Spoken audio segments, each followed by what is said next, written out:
Hi friends, welcome to Badri mom's lifestyle. ఈరోజు మా ఇంట్లో సండే స్పెషల్ బీరకాయ పప్పు ఫిష్ ఫ్రై ఎలా చేయాలి అన్నది చూపిస్తానండి. ఇంతకుముందు కూడా నేను తవ్వ ఫ్రై అయితే చేశానండి. ఇప్పుడు ఫిష్ డీప్ ఫ్రై ఎలా చేయాలి అన్నది చూపిస్తానండి. సో పిల్లలు కనుక ఇట్లా చేసి పెట్టామంటే మనము ఇష్టంగా తింటారండి. సో అందుకని అప్పుడప్పుడు ఇలా చేసి అయితే పెడతానండి. మరి ఎక్కువ డీప్ ఫ్రైలు తిన్నా కూడా అంత హెల్త్కి మంచిది కాదండి. ఎప్పుడైనా ఒకసారి ఇట్లా చేసుకుంటే మంచిదేనండి. సో ఇప్పుడు ఫిష్ ఫ్రై ఎలా చేయాలి అన్నది చూపిస్తానండి. టేస్ట్ అయితే చాలా బాగుందండి. ట్రై చేయండి ఖచ్చితంగా. ఇలా పప్పు చేసినప్పుడు సైడ్ డిష్గా కనుక ఇలా ఫ్రై చేసుకుంటే పిల్లలు కూడా ఇష్టంగా తింటారు. ముందైతే ఫిష్ని మ్యాగ్నేట్ చేసుకుందామండి. సో దీనికోసం నేనైతే 2 స్పూన్స్ కారం వేశాను, 1/2 స్పూను పసుపు. ఆల్రెడీ ఇంట్లో ప్రిపేర్ చేసుకున్న మసాలానే వాడతానండి నేను. దీంట్లో అయితే ధనియాలు, జీలకర్ర, చెక్క, లవంగ, యాలకులు కొంచెం రోస్ట్ చేసి అయితే వేసానండి. సో మీకు మసాలా కొంచెం ఎక్కువ కావాలంటే ఎక్కువ యాడ్ చేసుకోవచ్చండి. నెక్స్ట్ 1 స్పూను అల్లం వెల్లుల్లి పేస్టు, పచ్చిమిర్చి, కరివేపాకు ఇవి సన్నగా కట్ చేసుకొని పెట్టుకోవాలండి.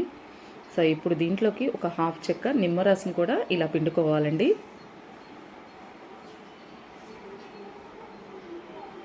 తర్వాత టేస్ట్కి తగ్గ సాల్ట్, నేనైతే 1 స్పూన్ సాల్ట్ అయితే వేసానండి. సో తర్వాత 1 స్పూను ఆయిల్ కూడా పోసానండి. సో ఇలా ఆయిల్ పోసిన తర్వాత మొత్తం బాగా ఈ విధంగా కలుపుకోవాలండి. ఈ విధంగా కలిపిన తర్వాత ఇప్పుడు దీన్నంతా మనం ఫిష్కి అయితే పట్టించుకోవాలండి.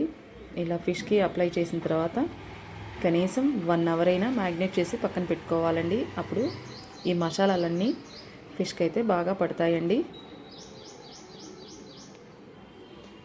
మా ఛానల్ ఎవరైనా కొత్తగా చూస్తున్నట్లయితే సబ్స్క్రైబ్ చేసుకోండి ఫ్రెండ్స్. ఆ వీడియోని మాత్రం స్కిప్ చేయకుండా చివరి వరకు చూడండి. మీకు నచ్చితేనే మా వీడియోకి ఒక లైక్ ఇవ్వండి.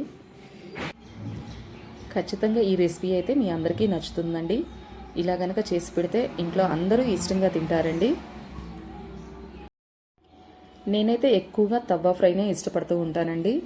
సో మా పిల్లలు అయితే అప్పుడప్పుడు అడుగుతారు ఇలా చెయ్యమని చెప్పని. సో వాళ్ళ కోసం అని చెప్పని అప్పుడప్పుడు ఇలా చేస్తూ ఉంటానండి. సో నాకైతే డీప్ ఫ్రై అయితే అంత ఇష్టం ఉండదండి.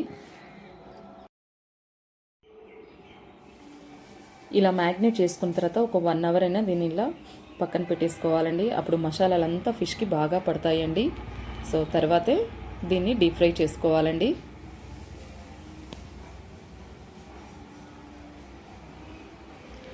ఇప్పుడు స్టవ్ ఆన్ చేసి బాండీ పెట్టుకొని ఫ్రైకి సరిపడా ఆయిల్ అయితే పోసుకోవాలండి.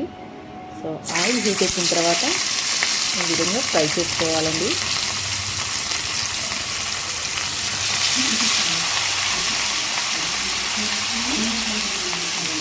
ఈలోపు నేను బీరకాయ పప్పు కూడా చేశానండి దీంట్లోకైతే.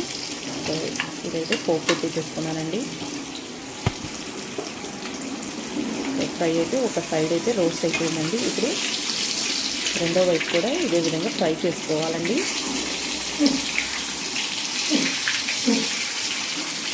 ఇలా 2 సైడ్స్ ఫ్రై అయిన తర్వాత వీటిని తీసేసుకోవాలండి. తర్వాత మీరు చేతితో వేసేటప్పుడు భయపడుతున్నాము అనుకుంటే ఇలా స్పూన్ కూడా యూజ్ చేసి ఫిష్ని అయితే ఆయిల్లో ఇలా వేసుకోవచ్చండి. సో అప్పుడు ఆయిల్లో వేసేటప్పుడు భయం అనేది ఉండదండి. నాకైతే ఫస్ట్లో డీప్ ఫ్రై చేసేటప్పుడు ఆయిల్ ఎక్కడ మీద పడిపోతుందని చాలా భయం వేసేదండి. సో ఇప్పుడైతే అలవాటు అయిపోయిందండి. అందుకని మీకు కనుక ఆయిల్లో వేయాలి అంటే భయం వేసినప్పుడు ఇట్లా స్పూన్తో అయినా సరే వేసుకోవచ్చండి. ఇలా మిగిలిన ఫిష్లన్నీ డీప్ ఫ్రై చేసేసుకోవాలండి. అంతేనండి, ఫిష్ ఫ్రై అయితే ఆల్మోస్ట్ కంప్లీట్ అయిపోయిందండి.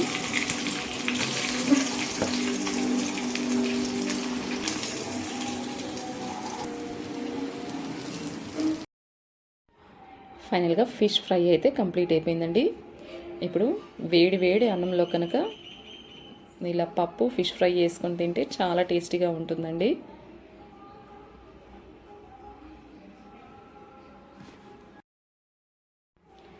నేనైతే దీంట్లోకి అయితే బీరకాయ పప్పు అయితే చేశానండి. టేస్ట్ కూడా చాలా బాగుందండి. అండ్ ఫిష్ కూడా ఫ్రై చాలా చక్కగా కుదిరిందండి.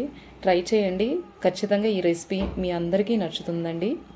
సో ఇలా కనుక ఫ్రై చేస్తే పిల్లలు కూడా ఇష్టంగానే తింటారండి. పిల్లలే కాదండి, ఇంట్లో అందరూ కూడా ఇష్టంగానే తింటారండి. ఈ రెసిపీ మీ అందరికీ నచ్చిందని నేను అనుకుంటున్నాను ఫ్రెండ్స్. మీకు కనుక మా రెసిపీ కనుక నచ్చితే లైక్ చేయండి, షేర్ చేయండి, కమెంట్ చేయండి. కొత్తగా మా ఛానల్ ఎవరైనా చూస్తున్నట్లయితే సబ్స్క్రైబ్ చేసుకోండి ఫ్రెండ్స్. వీడియోని మాత్రం స్కిప్ చేయకుండా చివరి వరకు చూడండి ఫ్రెండ్స్. మా ఛానల్ని సపోర్ట్ చేయండి. మీరు కూడా ట్రై చేయండి. ట్రై చేసిన తర్వాత ఎలా వచ్చింది, ఎలా ఉన్నది అనేది కమెంట్ బాక్స్లో కమెంట్ చేయండి friends. Okay, thank you friends.